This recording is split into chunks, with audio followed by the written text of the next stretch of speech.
Welcome back to the Animated Arcade. I'm John. I'm Aaron. And it's a video game cartoon podcast where we watch, review, riff on, and share trivia about video game cartoons. And today we continue our adventure, our first run through the Super Mario Super Show cartoon. Okay. Well, the show we're watching is called the Super Mario Bros. Super Show. It's a cartoon with live-action bookends. Yeah. I think we're overdoing it. I know I said we should try and be more specific, but I just meant to say that we need to make sure people know the two parts we're watching are part of the same package. Okay. So yeah. So we're watching episode 38? 38. Of the Super Mario Bros. Super Show. The live-action segment, with a little bit of digging, is George Washington Slept Here. But if you watch on Amazon Prime, Wild Brain's Superheroes YouTube channel, or the DVD. No, not on the DVD. Or Hooligans. Yeah, if you go back in time, watch it on Yahoo Kids' website, or on the Encircle app on a Roku or Amazon Fire.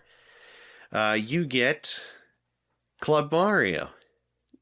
And it's awful. It is awful. The DVD just had it as one of the 4 cartoons that were just the cartoons on a bonus disc. Oh. Rather than subject anyone to Club Mario. Man, the DVDs had it right.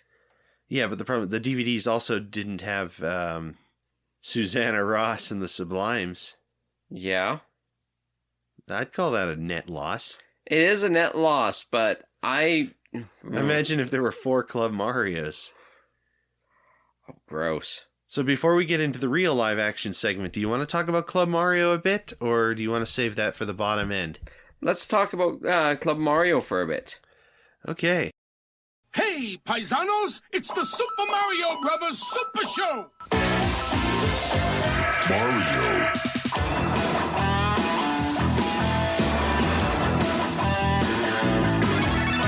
Grab your board, hold on to your hat. Battle line surfing is where it's at the club. Club Mario. We're at the club. Mario.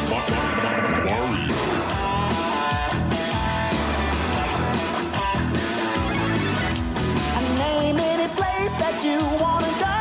We'll take you there. Oh, don't you know? We're at the club. Club Mario. And join the club.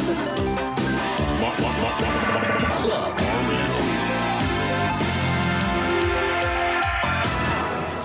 When the show reran in 1990, they replaced all the Danny and Captain Lou segments with this. It's garbage. It is. It's hot garbage. It's the Extreme Sports wannabes for the cartoon. Or for the live action. It's based off of rollerblading, snowboarding, surfer dudes. Yeah, there's these really cool guys, Tommy Treehugger and Co-MC. Tommy Treehugger, he talks like this, only the dumber version of it. The peace and love, and not hippie, but he says like peace and love or whatever, yeah. Man.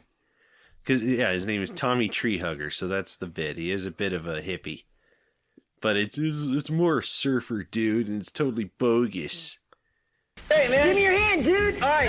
Dude, we got pictures. Wow, man, this is a first. This is an exclusive. Hey, dudes, welcome to Club Mario. I'm Tommy Treehugger, Peace Love Recycle. I'm Co-MC, Stay Real. Hey, man, if you're wondering what we're doing out here on the ledge, we're getting rid of all the pigeon nests because they've been bothering us on the roof, dude. And his friend is a black guy. Named Co-MC. And that's about he's a 90s TV kids show black friend. Yeah. And he's not the nerd kind, so he's the kind of athlete. He's the athlete kind with the flat top. Yeah. It's very 1990. Yeah. And they make a joke about it was kind of a riff off of a recent Saturday Night Live thing that happened. Oh, no, what they were doing, they were spoofing at the beginning of this segment. they were pretending to be muscle men and doing all this. And they were spoofing the, we're here to pump you up from Saturday Night Live. Yes. Yeah. But it was, I think it was already a well-worn segment by then. Yes. Maybe. I don't know. That was the one almost funny line. He said, yeah, we're totally ripping off Saturday Night Live, but the way we see it, none of you kids are old enough to be up late enough to watch it anyway. And I appreciated it. Yeah. Which is more than you can say for basically the entirety of the rest of the segment. Because it's 11:51 right now at night, so we could have watched it. It's a Saturday night. Yeah. And, live and stuff. Yeah. We're living. Instead, we have them do this, Tommy Treehugger's wearing some phony muscles under his shirt. Yeah. And Co-MC is already pretty cut.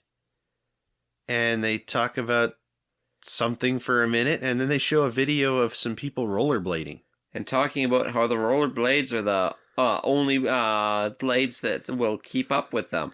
And that they are not there to do tricks or stunts, or they're just there for a good hard workout. Oh yeah, that was that lady who was like the chairperson of the committee of something. It said, it showed a title on screen, but I didn't pay much attention.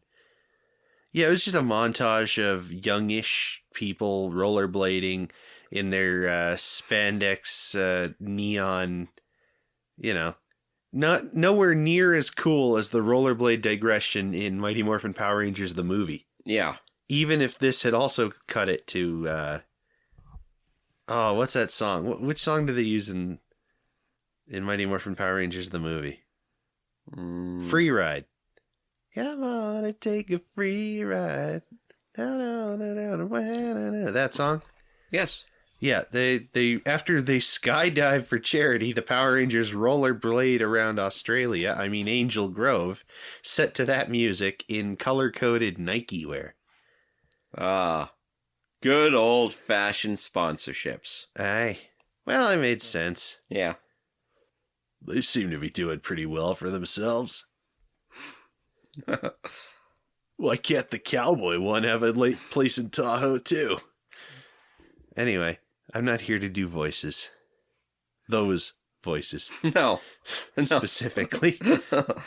So anyway, it cuts to the cartoon. Like abruptly cuts to the cartoon, like practically mid-word from that lady. Yeah. And then when they cut back, they're playing everyone's favorite game, Bogus or Not. Which? With a guy who's may or may not be Joe Piscipo. Pretty sure he's not. It is not. He is bogus. Oh, well, Tommy was right then. Yeah. I gotta say you're bogus. But the guy did get into a convertible with a shapely blonde to leave. So, he had that going for him. That we know of. No, he did. Yeah, we watched him do it. Did we, though? Yes. Or was it just a trick of the camera? The guy really stood behind the convertible and it drove away without him. Exactly. Look, I'm not saying that was really, there was any real thing going on there, but we did see the man get into a convertible with... Is it weird that lady seemed slightly familiar? Yeah, Maybe she was like a background in something, I don't know. Maybe. We're just recording a couple drop-ins here. First one, Joe Piscipo. That really was him. But A, we're born a bit too late to be intimately familiar with what Joe Piscipo looks like. And B, he was uncredited for that role. And C, it was so low res that it could have been somebody else who kind of looked like Joe Piscipo. And then that's when it would, I think, have cut to clips from Legend of Zelda. It did. Oh yeah, that's right. Yeah, it was the real live action segment. We watched it. It was missing its clips. Yeah. Yeah, that's right. And it showed more of the upcoming episode. Just, again, more action sequences in the underworld. They're really, again, unless you're looking at it, they haven't told us what it's about yet.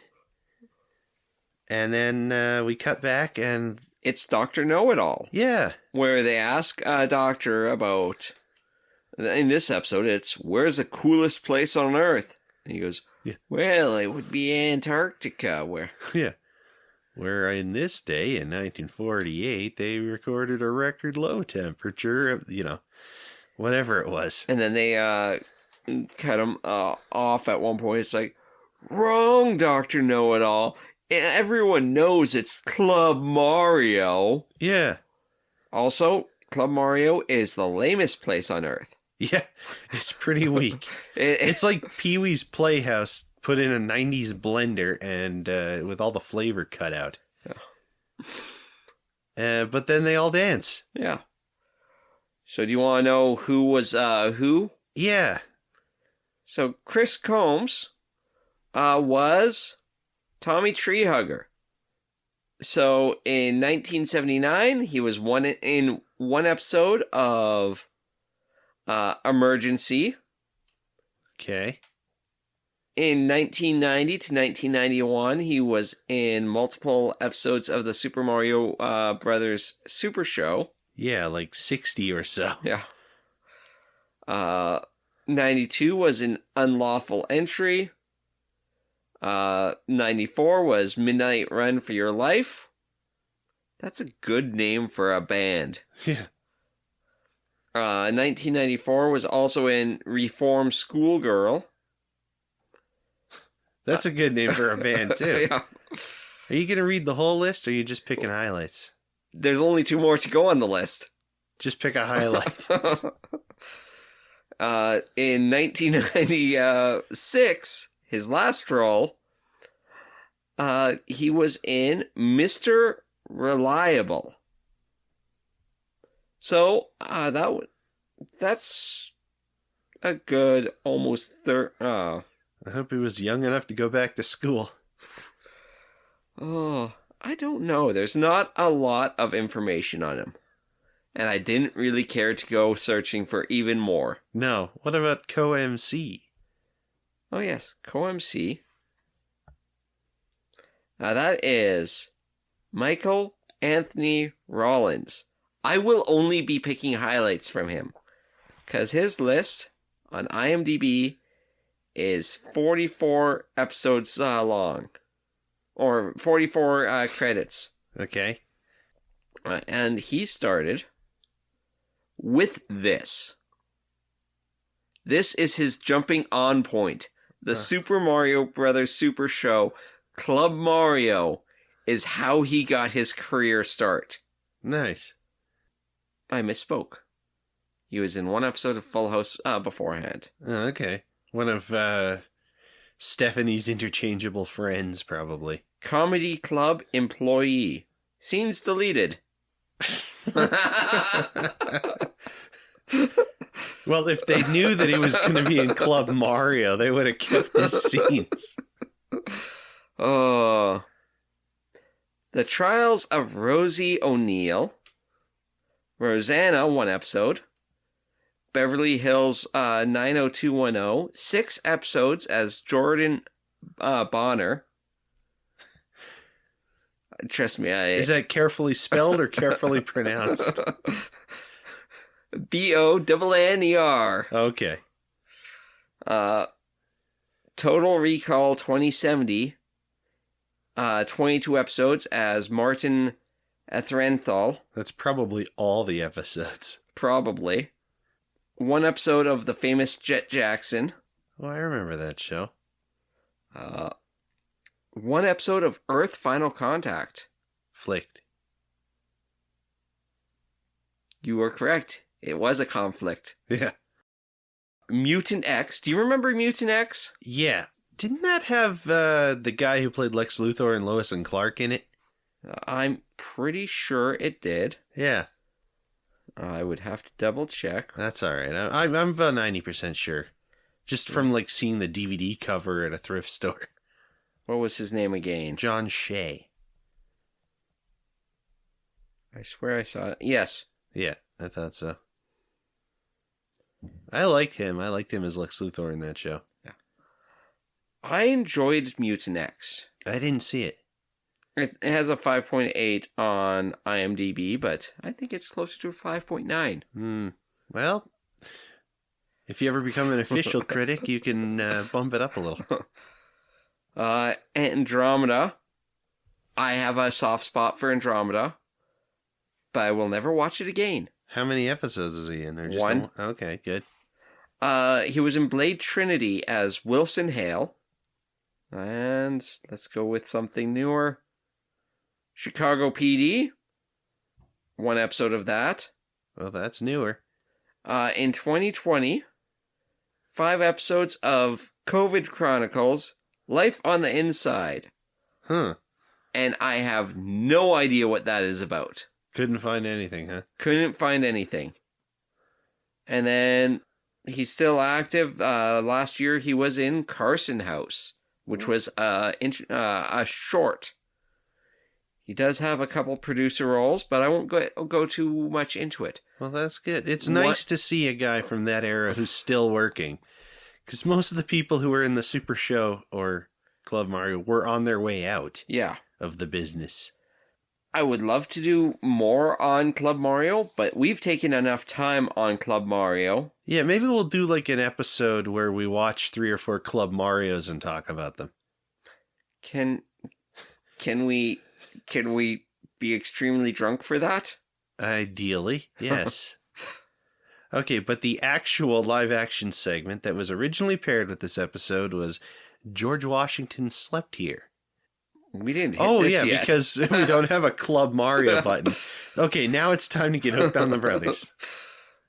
Good catch. With the Mario Brothers and plumbing's a game. With Tommy and MC, we're always lame. It's Co-MC. Well, there was too many syllables. I don't care.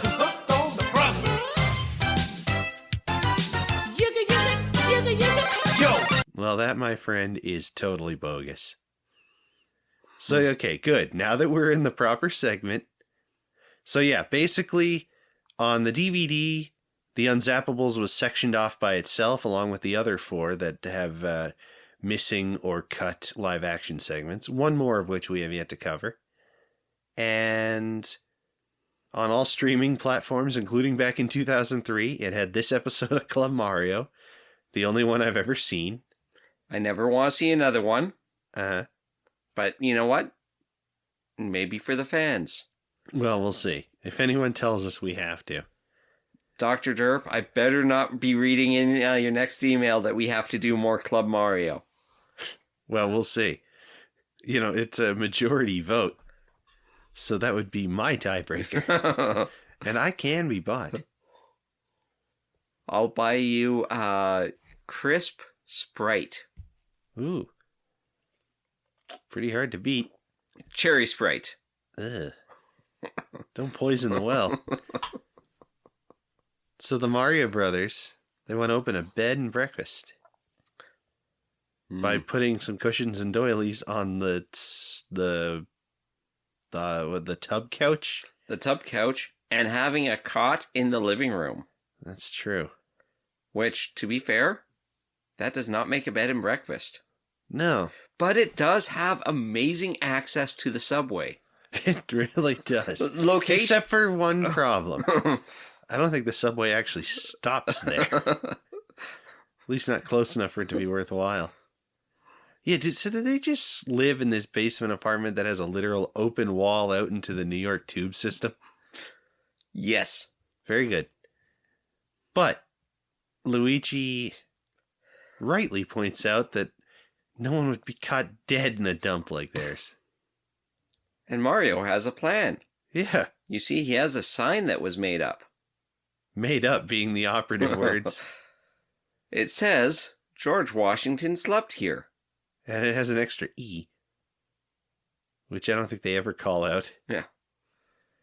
And yeah, the idea is to bring in the tourists. Exactly. And it's one of those rare occasions where Luigi's like, yes, I am on board with this wacky scheme. Well, originally Luigi's like, well, but he didn't. There's no proof they ever did. Well, that's true. Well, who's he gonna tell? Yeah. He's not going to tell anybody. All right. Okay, good. Yeah, pretty much. And I think that's where it cuts. Yes, that's where it cuts to the cartoon. Yeah, this one, the way it's edited, the version that's on YouTube, we didn't watch it with the restored because I wanted Aaron to see Club Mario. So we just watched it as a separate upload on its own. And I think a couple of the bits are missing like a second and a half on each edge. Because all of a sudden, so it cuts back from the cartoon and it shows the exterior of Mario Brothers Plumbing, and then there's a swirly fade, which is your clue that everything else that happens is a dream. Spoiler alert. Yeah. And George Washington is sitting at their table berating them. I've slept at... What all did he list? Let me see if it's on the thing, because I don't remember. Like, I've slept at, did he say, like, Valley Forge or one of those? I think so. Let me have a look here, see if it's in the thing. But I wouldn't get caught dead sleeping in a dump like this. Yeah, he's the one who says it. Oh, and when Mario and Luigi were making up the bed, they're whistling Yankee Doodle. Oh, yeah. Which is funny. Yeah, George Washington appears and he is very upset at Mario and Luigi for saying that he slept in their sloppy home. Okay, so it's not listed in that, and I'm not going to try and find a transcript. But he's not happy to be associated with it. But Mario, being the trickster god that he is, thinks that, you know what? If we can get George Washington to sleep here... Excuse me. They won't be lying. And once again, Luigi's like, yes, your plan works. This is the smartest you've ever been, Mario. Good work. Let's do it. Yeah, even though it'll inevitably fail, I don't want to not support you. Yeah. Because this is your upward trajectory. This is your redemption arc. And yeah, so... They put him on the tub couch. Yeah. What was it? He said, why don't you come over here and relax? He said something like, well, I'm not really tired. I had 5 cups of coffee after lunch, but I never turned down hospitality. Yeah. And then he puts his boots on their coffee table, which is fair play. Yeah. I mean, it's the cleanest point in the house. Usually, yeah. And we didn't get to see George Washington use the pizza phone, but he did sit in front of it for a second. Yeah. Or it sat in front of him, if you know what I mean. It existed in the same frame as he. Yeah. I got a real one here. Oh. Sorry. This is one of our late night recording sessions. Yeah. So, Mario leans over. Correction. Early morning. Early morning. I knew you were going to do that. Mario leans over on the one side trying to swing a pocket watch at him to try and hypnotize him. Instead, it hypnotizes Mario and Luigi to fall asleep. And Luigi's on his other side, half singing the old go to sleep lullaby. Da da da. Yeah. Da da da. That actually has words, doesn't it? Go to sleep, you little brat. Something like that. I need to get up soon. Yeah, the liquor store opens in an hour. So, they both fall asleep, and then I think the scene that where George Washington talks to the camera, and he says, great, not only are they asleep, but they want me to stay up for this dream sequence. And I think they trimmed out a part where he said, in the meantime, you should watch these clips from The Legend of Zelda. Yes. Because, this clip survives from a German DVD set that didn't have the Zelda previews, so it might have been cut for them. Probably because the Zelda cartoon wasn't on sale in Germany at the time or something like that, would be my guess. Because they seem to license them out separately.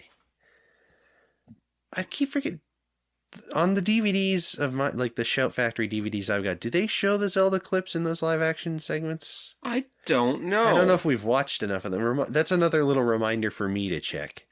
I know that the DVD, I think, usually has the stay here, paisanos, we'll be right back. Okay, this is a message for John while editing.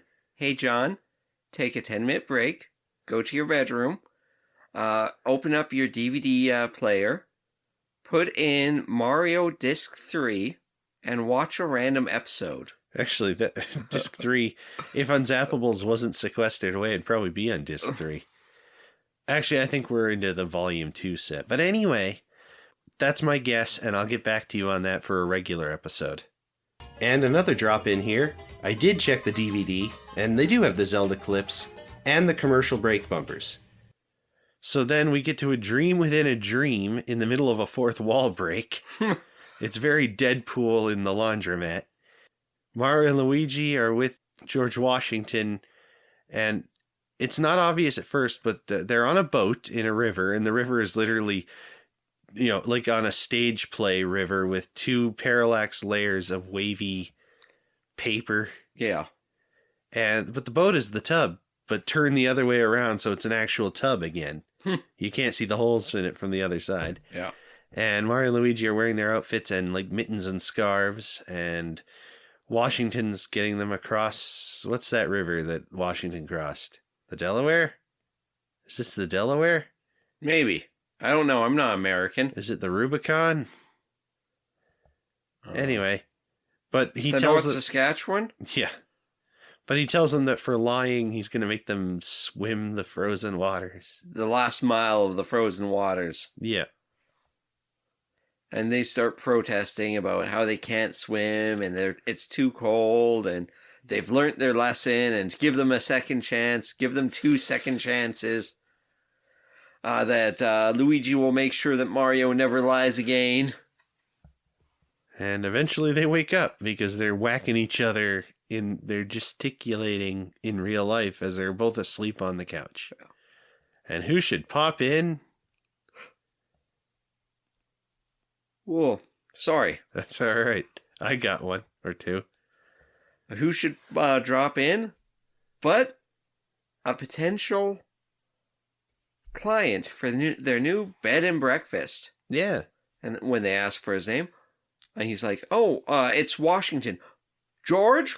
No, it's Ralph Washington. Sorry, the inn's all full. Yeah. Because it's the same actor who played George Washington in The Dream. Who we've had before, and we mentioned that we knew he was coming back as George Washington. That's right. That was Ed Metzger. Yeah, he was Frankenstein's monster in Mario's Monster Mash. Nope. That was the last one. Oh, that was the guy in the gorilla suit. Yeah. Oh, that's right. Ed Metzger was Albert Einstein in the HAL 9001. Yeah. A Mario oddity? Yes. Well, that's my mistake. That's why you handle this part. Yeah. Okay. Is there anything about him you want to add, or just that's him and you can hear about him back in that episode? Yeah, you can hear about him back in the other episode. Well, that's fair enough. And I'm not going to tell you which one it is. That's up to you to decide. That really is something we should start doing. And by we, I mean you, because I already do it when I get a recurring writer. Fine, I will let you know. Ed Metzger. Ed Metzger. Do you just close every single tab of your research when you're done? On some of them, yes. I always have the Mario Wiki, a tab to the Mario Wiki for the episode, and then I just move it to the next one when we do our next recording. That looks like episode 27. What was the cartoon? The cartoon is on Her Majesty's Sewer Service. Oh, okay. What'd you say, 27? 27. Okay. So that would be... God, there's like 3 extra steps to this now. Episode 27 of the podcast is Ow, Ow, Ow, the cat's climbing me and we're back. That's why I was trying to think, which of those, the cartoon or live action, which one of those influenced the episode title? Turns out it was neither. Yeah. It was the cat climbing me while I was sitting in this very spot some months ago. Okay. So, obviously we know where we would rank Club Mario. Where do you rank George Washington Slept Here? Middle third. Middle third? Kind of lower middle third? Yeah, it was okay. Mm-hmm. It was passable, enjoyable at parts, and a lot of good forward momentum that gave a little bit of goodwill, but it was also just kind of dry. Sorry. It was a bit. Oh, there was that one funny joke where they're at the table and Mario and Luigi leave them to go and have their conspiracy. And there's a little bowl of cherries there. Like, oh, have a cherry. You know, the cherry tree. Yeah. Yeah. Can't tell a lie. They didn't do anything about wooden teeth. And YouTube sure wanted to show them to us. As Aaron was very slowly typing in George Washington to search for the segment, all the recommended things at the bottom were George Washington's teeth. Yeah. Found. It's like, Jesus, I don't care. Okay, well. And then we got into a rabbit hole on watching everything about George Washington's teeth, and John is now one of the leading experts in the world. It's true. I've watched 3 YouTube videos about it, and I was awake for half of them. We want to get into the cartoon? Yeah. Okay. Well, before we do that, if you are enjoying this episode so far, be sure to like and comment and subscribe if you're a YouTube viewer. And give us a 5-star on your podcast. I know. Me too. Enjoy your podcast. Yeah. They tell you they got a good podcast, those two boys there. Oh, we should do a porkcast where we cook pork in different ways. No. Okay. Thank you for turning that down. That now You're frees welcome. up my Sunday nights. Yeah. Oh. Hit the button, please. Now, evil Koopone and his troopers are up to misbehaving. They kidnapped the princess Mushroom Land needs saving. Abusing and confusing everybody discovers they can't help but be hooked on the brothers.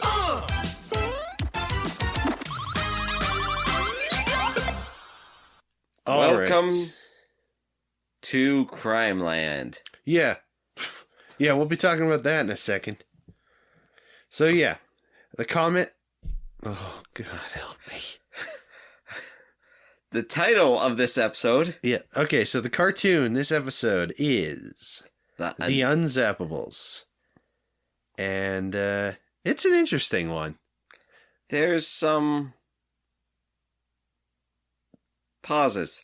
Yeah. Oh, man, there is a lot of that. This might be the worst one for it in a long while. I think it might just be the worst one. It's up there for sure. But, story first, they found themselves in Crime Land, where King Koopa has rolled in, and it's once again, it's one of those narrations where they acknowledge the fact that Koopa is adopting these aliases. They say, now going by the alias Al Koopone. Which is a pretty good alias. Yeah. That one's on a plate for them.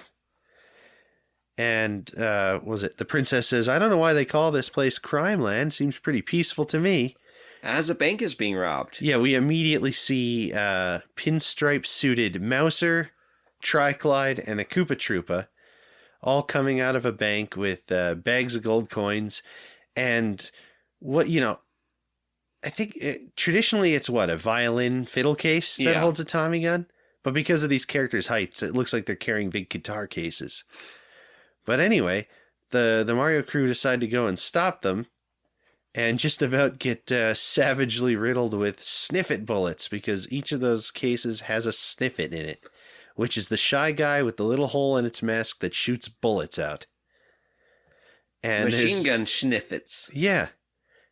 And there is a lot of held shots as things happen. This is one of those episodes. Like I said, we'll get to it. It's at this point is our first example where they start shooting. Toad has enough time to say a whole 2 lines of dialogue followed by "get down" while you're hearing the sniffits in the background still shooting. Mm-hmm.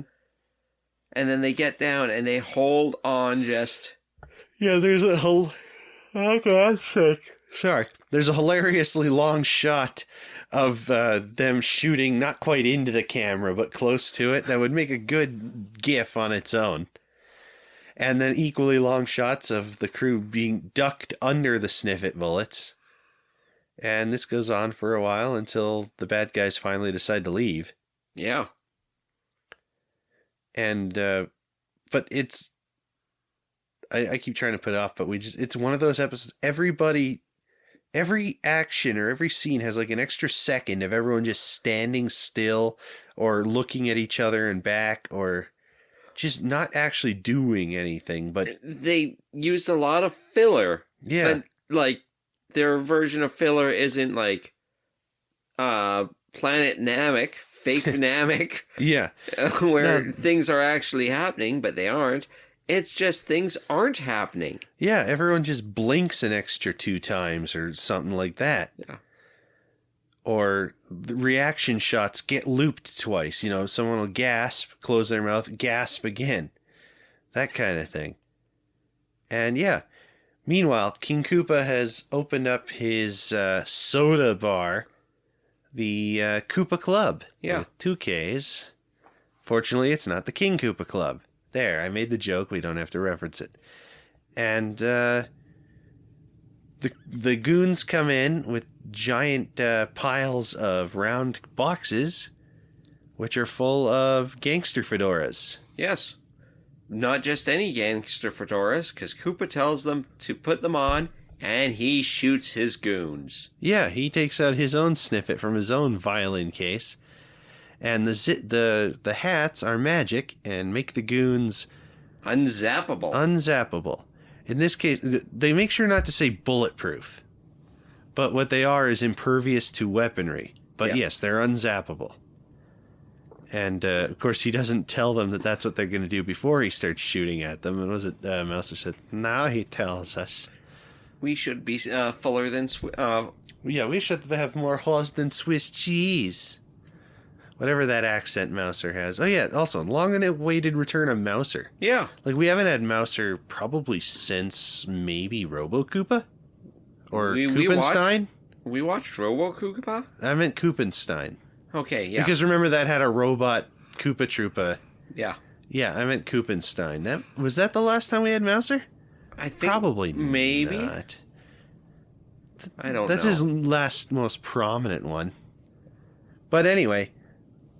Sorry, headphones pinching. We have now bulletproof Bowser goons out on the loose. King Koopa. And... Mario, Luigi, the princess, and Toadstool. Okay, Toad. Yeah. Are trying to figure out what Koopa's Al Capone's next crime spree is going to be, and they need a stoop pigeon. Stool. Stoop. No, it's a stool pigeon. On a stoop. No, on a stool. He was sitting on a stool. That's the joke.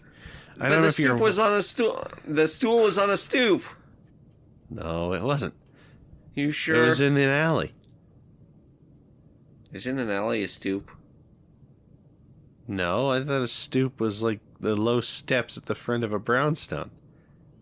You might be right. Actually, I know that you are. I'm just being difficult. Yeah, it's that stoop kid from Hey Arnold. Anyway, yeah, no, they want to, they need to find out what the plan is so they can try and counteract it. And a stool pigeon. I thought they were going to say they needed a stool pidget. That would have been great, but they didn't. Instead, it's one of those masked vulture-y looking birds from Mario 2, and I don't know what it is, and I'm going to check right now. What is the stool pigeon? I'm still on the George Washington Slept Here page. Unzappables.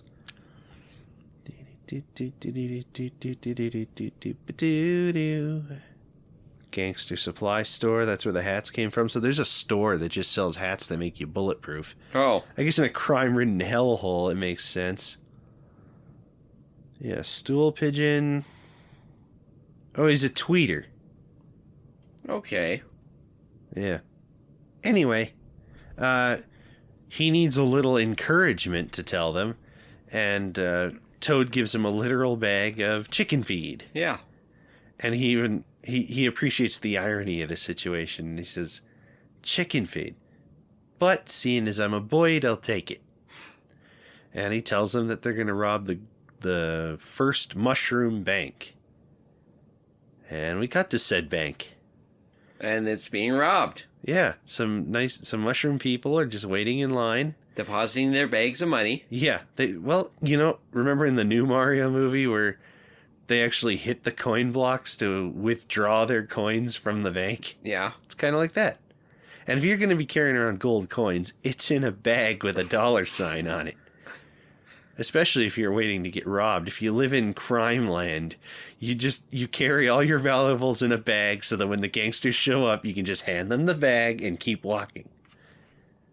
Now the question is, what type of insurance rates does crime land have? Well, that depends on how crooked the insurance is. But, no, yeah, they show up and they demand the valuables and the coins, and the one guy's sweating so much there's sweat all over the floor. And then they see the bank vault. And Koopa has some good lines in this episode. Or at least lots of good alliteration. Like, what does he say? Cover your ears and watch your ears. I'm going bomb bowling. Yes. And he rolls up a bomb into the bank vault door, and it blows up. But the Mario Brothers, the Princess and Toad are there. Because, of the tip they got to head him off at the pass. And they start chucking vegetables at him and his goons. Because this is one of those, 3 episodes where they remember that in Mario 2 they threw turnips and crap. And so that's like a thing. It's a game thing. Yes. Did we skipped lore or filler in the last episode, I just remembered. Did we? Yeah.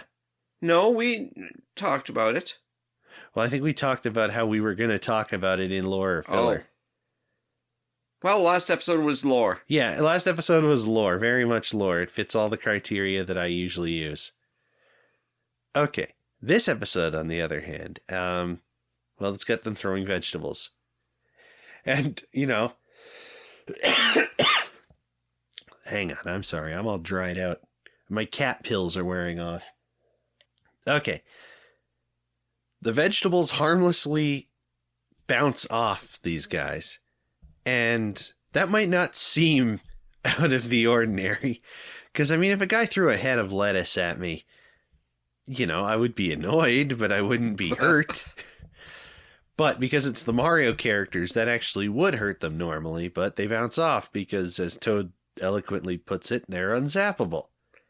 And then Mario decides to take his plunger and go ham and try to beat them up with a plunger. Yeah, he just takes a straight up swing at King Koopa with his plunger and bounces back off of him. Into the ceiling. Yeah, I thought he was going to get stuck to the ceiling by the plunger in his hands. But no, they just sort of reverse him back to where he was. And then the bad guys pull out their machine gun sniffets. Tell him to surrender and that they're going on a ride. Yeah. I don't think it's a joyride. And then we cut to a stone bridge over the river. And they've got cement overshoes on. Except for Toad, who's just cement. Yeah, it's just his head sticking out of there was like a metal wash basin they filled with cement and then pulled them out of. It's like that shape. Yeah. So that was a nice detail. But there's a trap door on this bridge.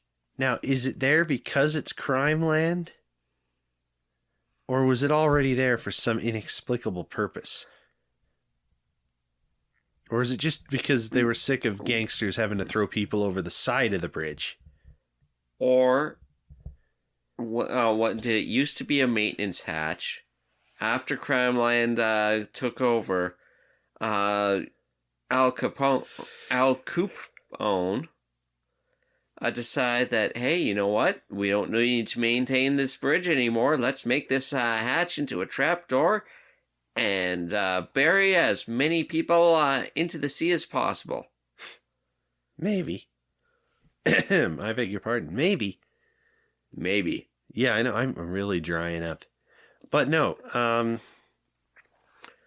So the Mario characters are momentarily inconvenienced by being dropped in the water because, as we've established in at least one previous episode, probably a couple more, they can breathe underwater and talk underwater. Yeah. So they're mostly just stuck down there as prisoners. It's not like they're actually going to drown, at least not for a while.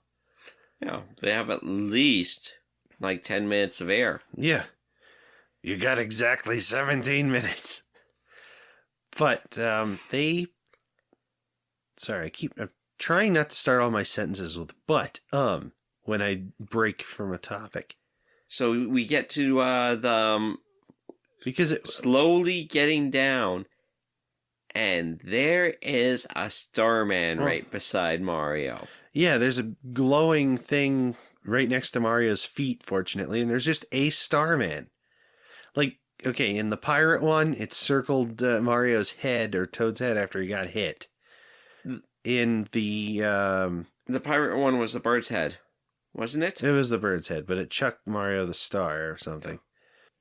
What was the one with the boat that was the shoe? 20,000 Leagues Under the Sea parody. Yeah, and they just found stars, or they were like starfish, weren't they? Yeah, starfish under the sea. Yeah, and that was the last one where they were really just walking around and talking under the sea. Yeah. Anyway. Under the sea. Yeah. And then in this one, there's just one there for no real reason except that God hates King Koopa. And fair enough. And I think we found the title. Well, unless we can shoehorn another reference to Canada in there. But no, Mario leans down, bonks it with its face, and then implores it. When first backtracking a bit, we get 2 pasta powers this episode. First is when Mario whips out his plunger to take a swing at King Koopa with. Uh-oh, hot dog! He says, we're going to try pasta power. Right. And then he does the nursery rhyme for the Starman. Starman, star bright, give me pasta power, give me pasta might. Which they used the last time in 20,000 Leagues, or 20,000 Koopas Under the Sea. Yes. That was the one where it was all out of sync? Yeah. Yeah. This time it's just Mario. He becomes the Super Mario. He busts his way out of his ropes and his cement. Busts his buddy's cement. Eventually. After doing a pitcher's wind-up gag. And at first we were like, oh, come on, just do it. But then we realized, okay, this actually is a joke. Yeah. But it complete with a little bit of pipe organ. Yeah. Like that scene in Batman Forever where Jim Carrey is throwing the bombs around the Batcave. Batman Beyond? No. Oh. I don't get it. I want to watch Batman Beyond. I thought you were making a joke. No. Like with a punchline. No, I mean I was, but I'm also too tired to actually make jokes. So that's what we've been doing wrong every single episode. No, I'm just kidding. Actually, I remember last episode you had a good one. Yeah. So, Mario, and then once everyone else's feet are free, the other characters break their ropes because suddenly their feet are free. Yeah. And then they all land back at the bottom of the river, have another little extended dialogue about what they're going to do, and then all jump up out of the water. Yes. So yeah, the only actual inconvenience is that they were stuck down there, not that they were drowning. And there weren't any man-eating trouters coming to eat them. Yeah. At least not right now. So we cut to the Koopa Club, where Mouser has been demoted to doorman. Yep. And the Mario Brothers and gang. A gang of 2. Hey, that's fine. But yeah, they show up disguised as gangsters. It's that episode of Star Trek. Mario and Luigi. Luigi's got wearing the tall collar to disguise himself. The princess is dressed as a flapper girl.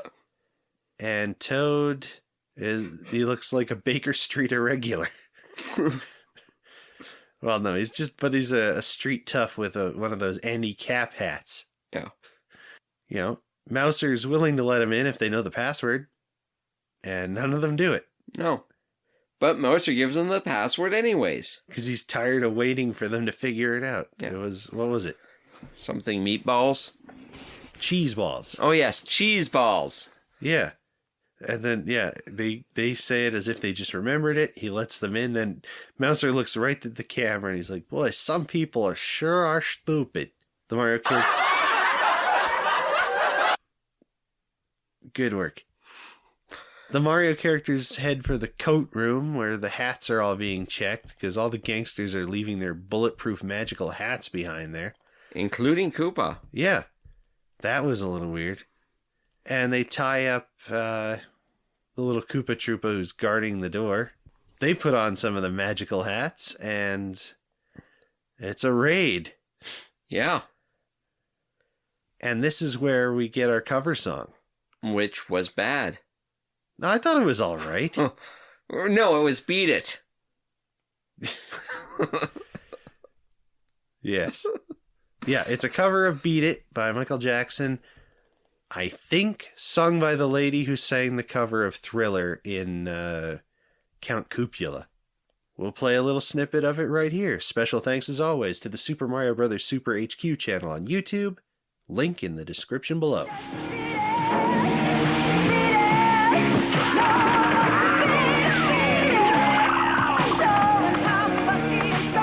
Koopone, you've cooped your last coop.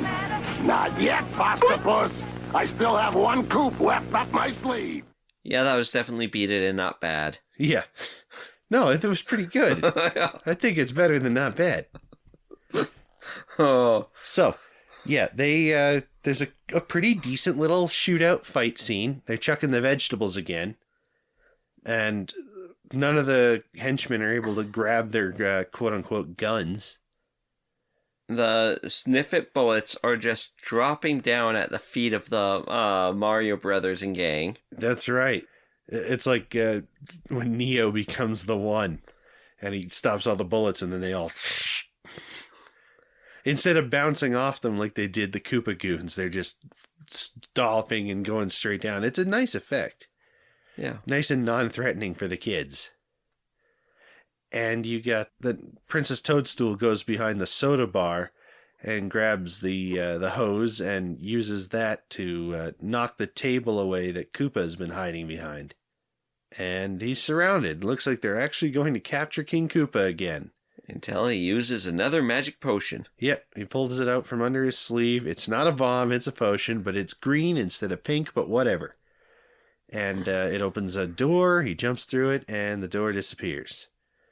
And this is one of those episodes where they care that Koopa got away.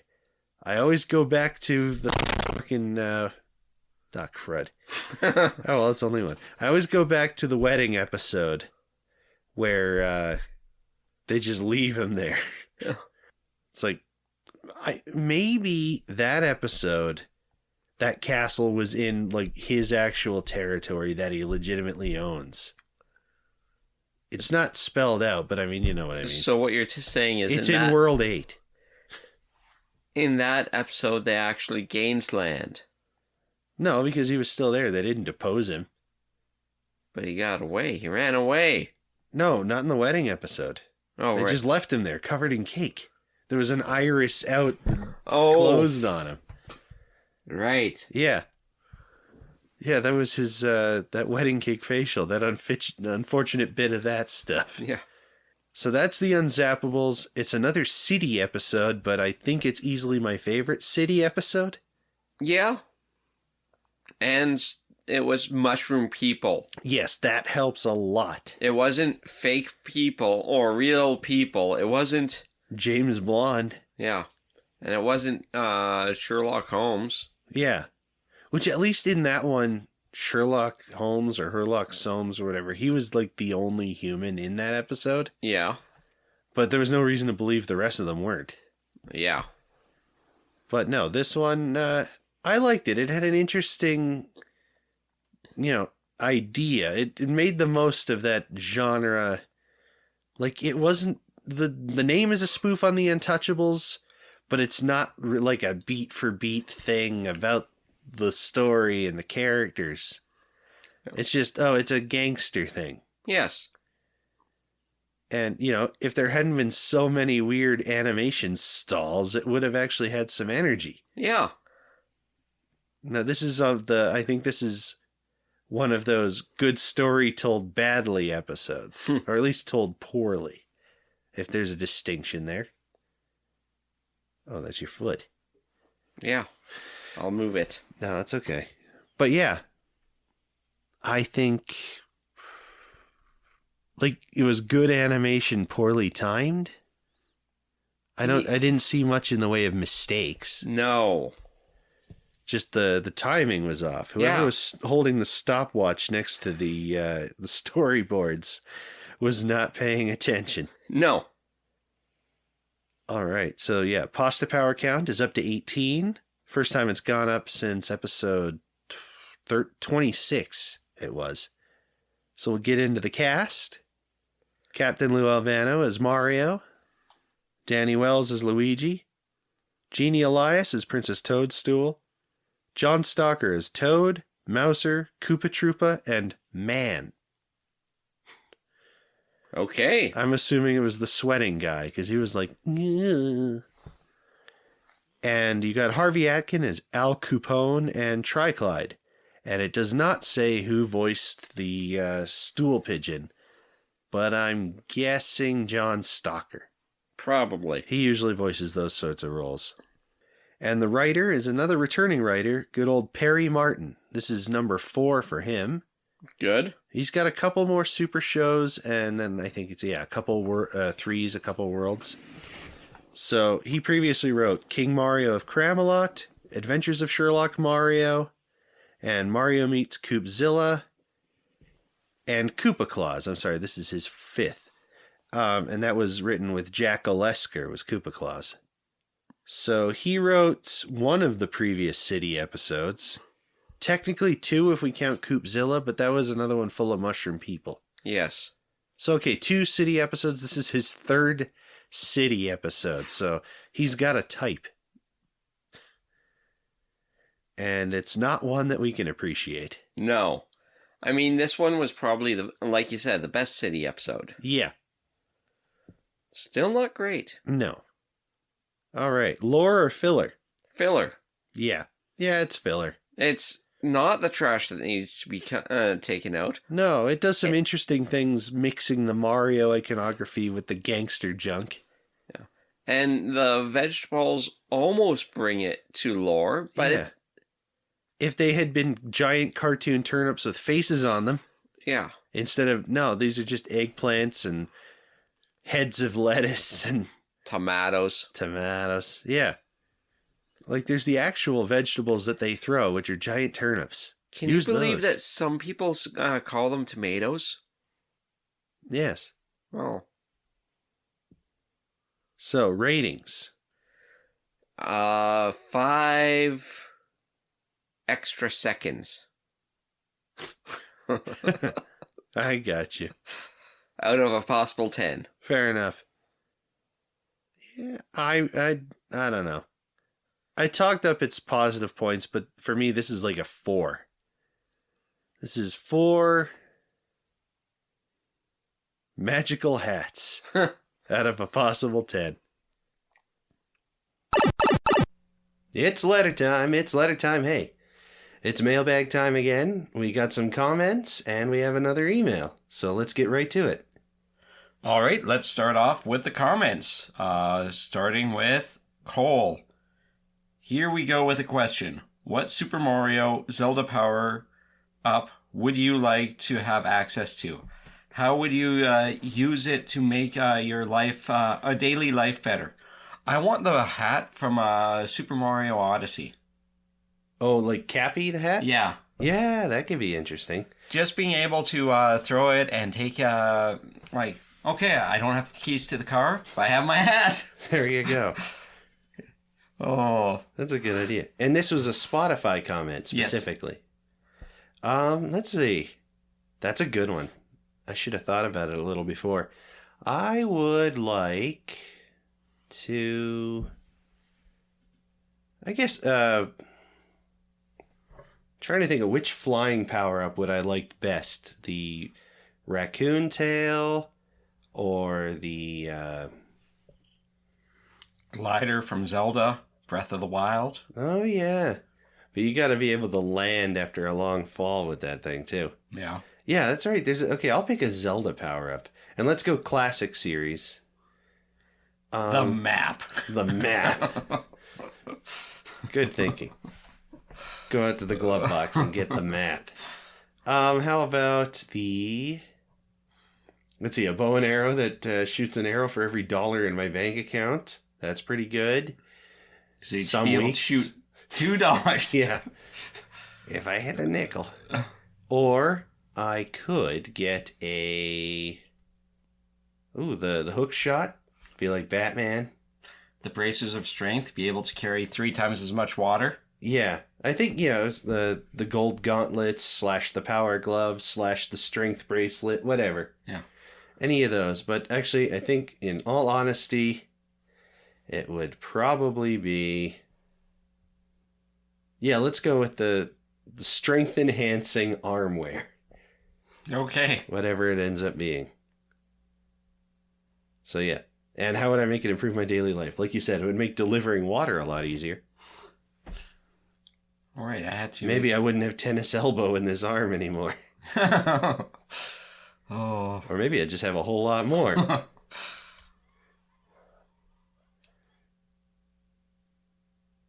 I get it. Thank Because you. you'd have more arms. Yes, that's exactly what I meant.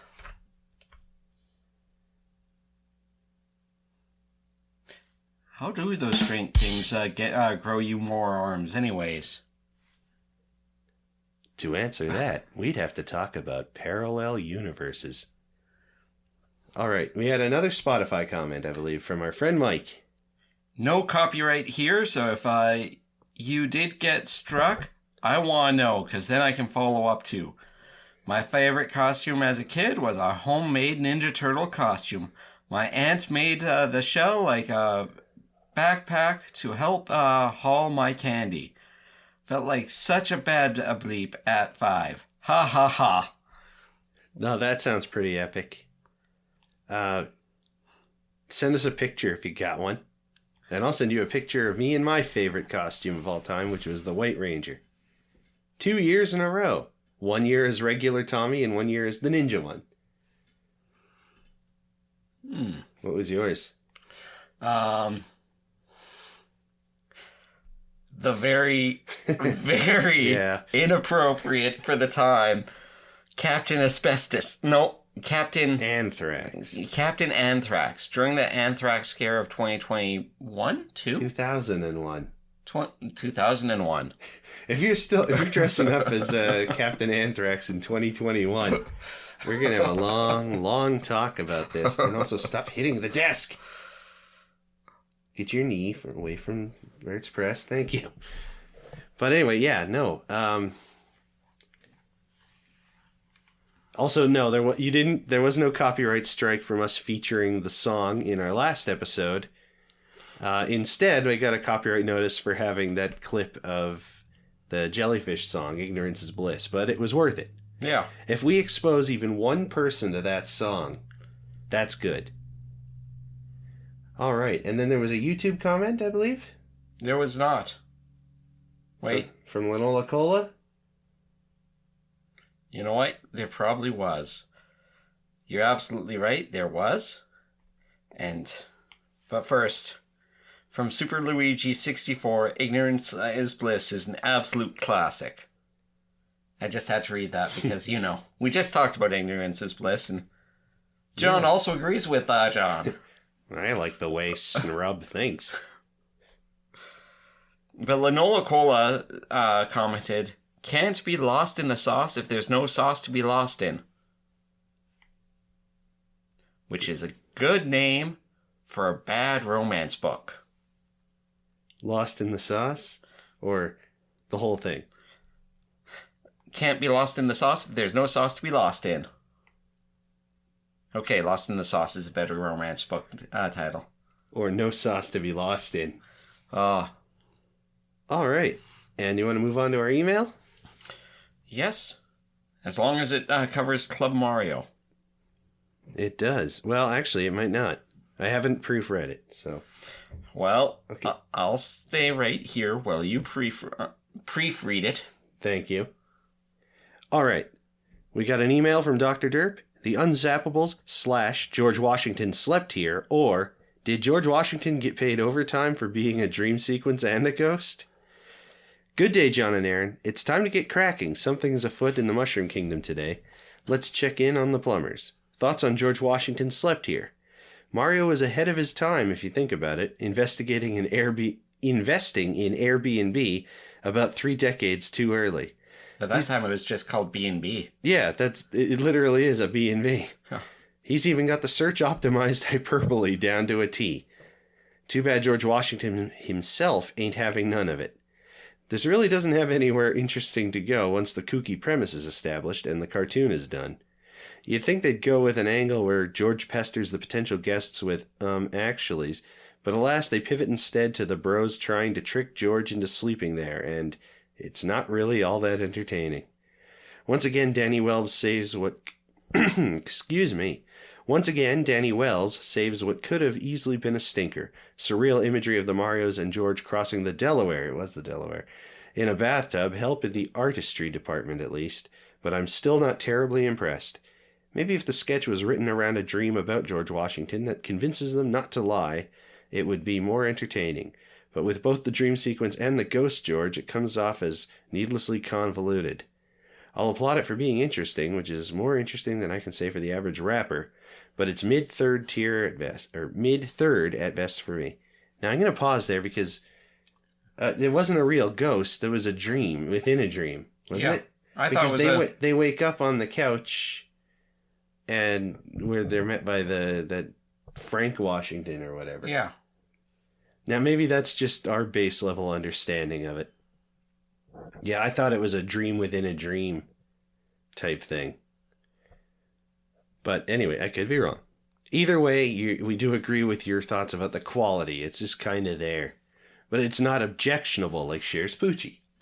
Yeah. Which is always our go-to for objectionable. Okay. Thoughts on the Unzappables? It was about a year ago I saw Toad Warrior for the podcast mail, and shortly after I saw Furiosa.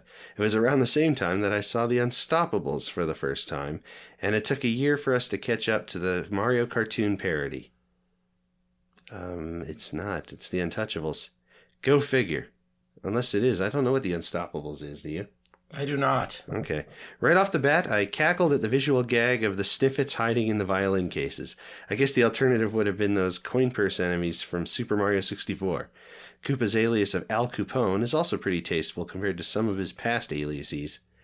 Even his look is snazzy. It's like a more natural alternative to their James Bond personas. Oh. It is a bit.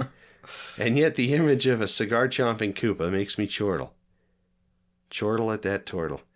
While not as visually impressive as something like Toad Warrior, the Unzappables still feels visually strong with a consistent aesthetic and the occasional keen effects such as the underwater ripple. Yeah, well, that helped with their underwater talking. The cherry on top is the jazzy music and an excellent cover of Beat It. My only reasonable complaint is that the pacing is a little drawn out at times. That's putting it mildly, 007. Favorite joke. These cement overshoes are hard to walk in. Somebody help me take them off?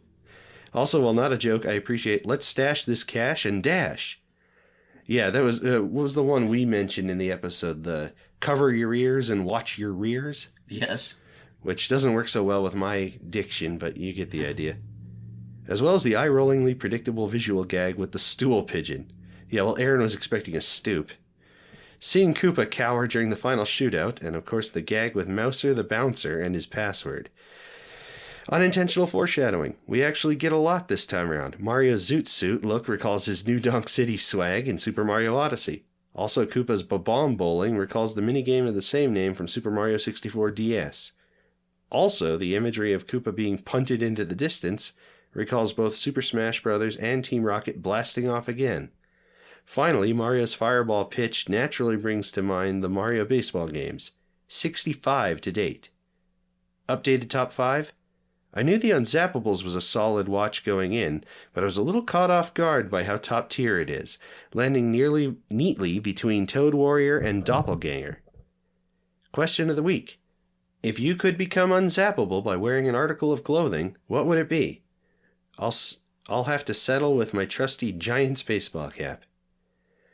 I almost thought our next trip was to Hyrule, but nope, it's straight to the so uncivilized zone. I'm going to try to channel my inner Lin-Manuel Miranda ahead of time. I didn't mute my phone. I'm going to try to channel my inner Lin-Manuel Miranda ahead of time so that at least some of the rhymes won't be rusty and crusty. See you then. So, question of the week. What article of clothing would you use as your unzappable? My bulletproof vest. And I was going to go my lineman gloves. Lineman? Oh, yeah, because you're a lineman for the county. Like in that song, Rhinestone Cowboy. Yeah, no. Oh, no. I'm not going to say my work clothes.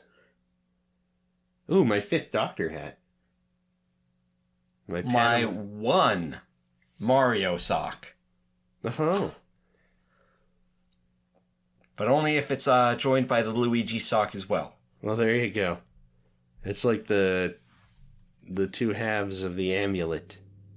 Or the thing ring. All right. Well, I think that's it. So, warp pipe sound. Back to the episode now. So if you want to reach out to the show, you can leave a comment on the YouTube version of this episode. You can send us smoke signals. You can send us an email at theanimatedarcade@gmail.com. You can reach out to us on TikTok, Facebook, and Blue Sky at The Animated Arcade. And we're on Twitter X as Just Animated. I shouldn't say just because you might think it starts with just. As Animated Arcade, because with the, it's too long. By 3 characters. Yeah. So, predictions for the next one. And that was the last Club Mario. I'll never pull that kind of screw on you again. If you do, I quit the show. Fair enough. All right, the live action segment is Caught in a Draft. While fixing the AC units in the shop, Luigi ends up getting sucked in as he turns the blow to suck. Okay, and Mario has to figure out how to get him out. Okay, who's the guest star? Or in what capacity will a guest star be? Repair guy? Rival plumber. Scapelli! Scapelli. Scapelli. Scapelli. Scapelli? Okay, I don't know that one either, so I'm going to guess they think they're getting drafted, like, to the army. I was gonna go that way, but... I know it's 1989, but it's such a well-worn trope that there's still half a chance they might think that. Okay, and unfortunately, the episode title of the cartoon next week, or next time, is Bad Rap. Oh. And this one kind of precedes it. But what's your guess? Should I be honest or should I be goofy? I think you gotta be yourself. That didn't answer the question. I know. You see, Mario, Luigi, Princess Toadstool, Toad, and Bowser get jobs in a grocery store wrapping groceries. It's spelled R-A-P. One of them's illiterate. Fair enough. Oh. Yeah, no, I don't remember why, but it's the one where they're all rapping. And it's like real grown-ups in the 80s writing raps. It's very much the my name is blank and I'm here to say kind of raps. So look forward to that. No. Oh, that was unfortunate. What were you going to say, though? I was going to reiterate to you, if not necessarily to them, that we did have one plan for the rapping episode. Just say we won't need the buttons to get hooked on the brothers. So we'll see. Whether or not we do that, we will be here next time, because until next time, I'm John. I'm Aaron, and I'm here to say... And until next time on Club Mario, dudes, the airwaves are our waves! Let's never watch Club Mario again. Yeah, absolutely not. Thanks for listening to The Animated Arcade. Our theme song is After School Keyboard Club by Xennial, sourced from freemusicarchive.org. Our logo and thumbnail art is done by Shell, who you can follow on Instagram at YourMidnightCrafter. The cover songs from the Mario-themed episodes are sourced from the Super Mario Bros. Super HQ channel on YouTube. These links, as well as the music used in our Zelda-themed episodes and all of our social media accounts, are found in the description.